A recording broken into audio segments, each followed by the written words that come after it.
Hey all, Steve from GuitarNiche here. On the bench we have a pretty cool Ibanez RGA 42T.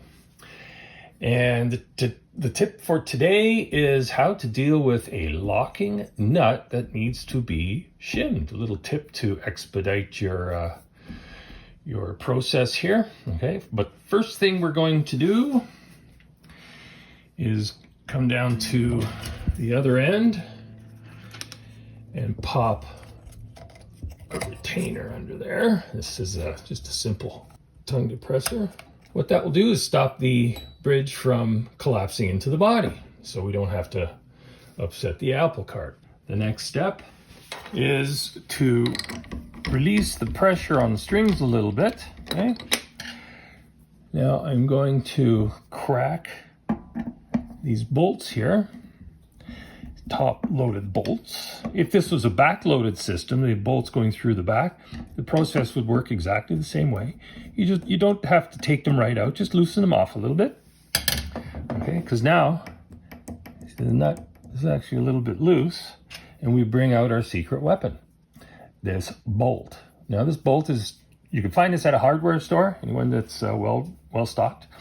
It matches the thread for the nut itself, which is handy. What I'm going to do is I'm going to pop that in there. Okay.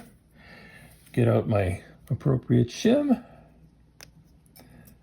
Get that under there. Pull that up. And get the shim in place. Let me give that a little help to make sure it's properly seated. There we go.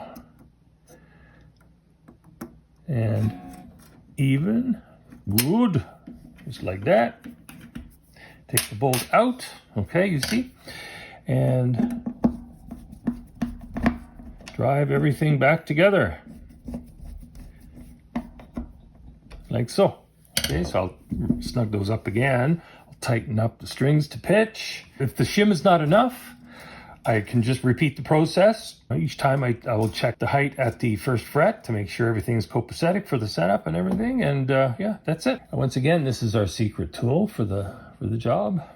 My name is Steve. This is GuitarNiche. If you're new to the channel, thanks for coming out. Hope you got something out of that. Read the description below. Visit GuitarNiche.com for some freebies and stuff like that. And as always, play loud, have fun, have a great day. Cheers. See ya.